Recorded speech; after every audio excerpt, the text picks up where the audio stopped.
Thus we have accounted for three phenomena, which seem pretty remarkable. Why distance weakens the conception and passion, why distance in time has a greater effect than that in space, and why distance in past time has still a greater effect than that in future. We must now consider three phenomena, which seem to be, in a manner, the reverse of these: why a very great distance increases our esteem and admiration for an object, why such a distance in time increases it more than that in space, and a distance in past time more than that in future. The curiousness of the subject will, I hope, excuse my dwelling on it for some time. To begin with the first phenomenon, why a great distance increases our esteem and admiration for an object, it is evident that the mere view and contemplation of any greatness, whether successive or extended, enlarges the soul, and give it a sensible delight and pleasure. A wide plain, the ocean, eternity, a succession of several ages, all these are entertaining objects, and excel everything, however beautiful, which accompanies not its beauty with a suitable greatness. Now when any very distant object is presented to the imagination, we naturally reflect on the interposed distance, and by that means, conceiving something great and magnificent, receive the usual satisfaction. But as the fancy passes easily from one idea to another related to it, and transports to the second all the passions excited by the first, the admiration, which is directed to the distance, naturally diffuses itself over the distant object. Accordingly we find that it is not necessary the object should be actually distant from us, in order to cause our admiration, but that it is sufficient, if, by the natural association of ideas, it conveys our view to any considerable distance. A great traveler, though in the same chamber, will pass for a very extraordinary person, as a Greek medal, even in our cabinet, is always esteemed a valuable curiosity. Here the object, by a natural transition, conveys our views to the distance, and the admiration, which arises from that distance, by another natural transition, returns back to the object.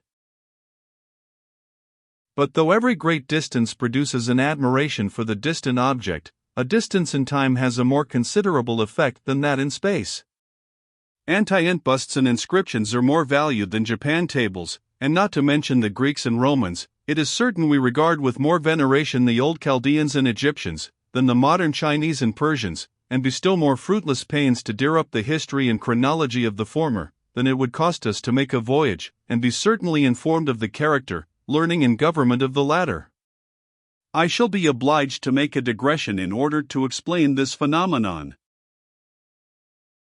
It is a quality very observable in human nature, that any opposition, which does not entirely discourage and intimidate us, has rather a contrary effect, and inspires us with a more than ordinary grandeur and magnanimity.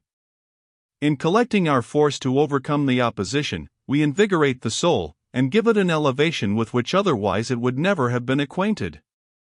Compliance, by rendering our strength useless, makes us insensible of it, but opposition awakens and employs it. This is also true in the universe. Opposition not only enlarges the soul, but the soul, when full of courage and magnanimity, in a manner seeks opposition. Spumentem daret procura inter inertia votus optat aprum, aut fulvum descendere monti leonum. And, among the tamer beasts, he longs to be granted, in answer to his prayers, a slavering boar, or to have a tawny lion come down from the mountain. Whatever supports and fills the passions is agreeable to us, as on the contrary, what weakens and enfeebles them is uneasy. As opposition has the first effect, and facility the second, no wonder the mind, in certain dispositions, desires the former, and is averse to the latter. These principles have an effect on the imagination as well as on the passions. To be convinced of this we need only consider the influence of heights and depths on that faculty. Any great elevation of place communicates a kind of pride or sublimity of imagination, and gives a fancied superiority over those that lie below, and, vice versa, a sublime and strong imagination conveys the idea of ascent and elevation. Hence it proceeds, that we associate, in a manner, the idea of whatever is good with that of height, and evil with lowness. Heaven is supposed to be above, and hell below. A noble genius is called an elevate and sublime one. At udum spurnit humum fugienti penna, spurns the dank soil in winged flight. On the contrary, a vulgar and trivial conception is styled indifferently low or mean. Prosperity is denominated ascent, and adversity descent. Kings and princes are supposed to be placed at the top of human affairs, as peasants and day laborers are said to be in the lowest stations. These methods of thinking, and of expressing ourselves, are not of so little consequence as they may appear at first sight. It is evident to common sense, as well as philosophy, that there is no natural nor essential difference betwixt high and low, and that this distinction arises only from the gravitation of matter, which produces a motion from the one to the other. The very same direction, which in this part of the globe is called ascent, is denominated descent in our antipodes, which can proceed from nothing but the contrary tendency of bodies.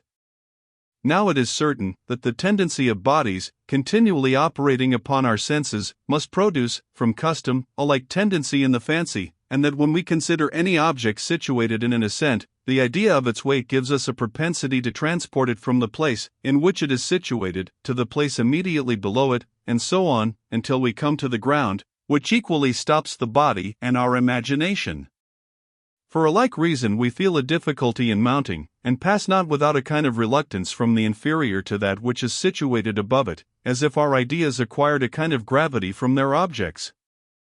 As a proof of this, do we not find that the facility, which is so much studied in music and poetry, is called the fail or cadency of the harmony or period, the idea of facility communicating to us that of descent, in the same manner as descent produces a facility? Since the imagination, therefore, in running from low to high, finds an opposition in its internal qualities and principles, and since the soul, when elevated with joy and courage, in a manner seeks opposition, and throws itself with alacrity into any scene of thought or action, where its courage meets with matter to nourish and employ it, it follows, that everything, which invigorates and enlivens the soul, whether by touching the passions or imagination, naturally conveys to the fancy this inclination for ascent, and determines it to run against the natural stream of its thoughts and conceptions. This aspiring progress of the imagination suits the present disposition of the mind, and the difficulty, instead of extinguishing its vigor and alacrity, has the contrary effect of sustaining and increasing it. Virtue, genius, power, and riches are for this reason associated with height and sublimity, as poverty, slavery, and folly are conjoined with descent and lowness. Were the case the same with us as Milton represents it to be with the angels, to whom descent is adverse, and who cannot sink without labor and compulsion, this order of things would be entirely inverted, as appears hence, that the very nature of ascent and descent is derived from the difficulty and propensity, and consequently every one of their effects proceeds from that origin. All this is easily applied to the present question, why a considerable distance in time produces a greater veneration for the distant objects than a like removal in space. The imagination moves with more difficulty in passing from one portion of time to another, than in a transition through the parts of space, and that because space or extension appears united to our senses, while time or succession is always broken and divided. This difficulty, when joined with a small distance, interrupts and weakens the fancy, but has a contrary effect in a great removal. The mind, elevated by the vastness of its object, is still farther elevated by the difficulty of the conception, and being obliged every moment to renew its efforts in the transition from one part of time to another, feels a more vigorous and sublime disposition than in a transition through the parts of space, where the ideas flow along with easiness and facility. In this disposition, the imagination, passing, as is usual, from the consideration of the distance to the view of the distant objects, gives us a proportionable veneration for it, and this is the reason why all the relics of antiquity are so precious in our eyes, and appear more valuable than what is brought even from the remotest parts of the world. The third phenomenon I have remarked will be a full confirmation of this. It is not every removal in time which has the effect of producing veneration and esteem.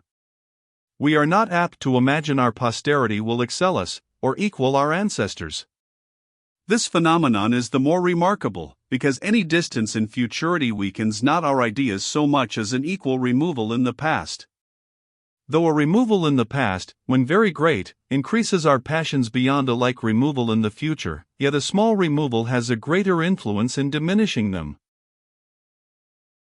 In our common way of thinking, we are placed in a kind of middle station betwixt the past and future, and as our imagination finds a kind of difficulty in running along the former, and a facility in following the course of the latter, the difficulty conveys the notion of ascent, and the facility of the contrary. Hence we imagine our ancestors to be, in a manner, mounted above us, and our posterity to lie below us. Our fancy arrives not at the one without effort, but easily reaches the other, which effort weakens the conception, where the distance is small, but enlarges and elevates the imagination, when attended with a suitable object. As on the other hand, the facility assists the fancy in a small removal, but takes off from its force when it contemplates any considerable distance. It may not be improper, before we leave this subject of the will, to resume, in a few words, all that has been said concerning it, in order to set the whole more distinctly before the eyes of the reader.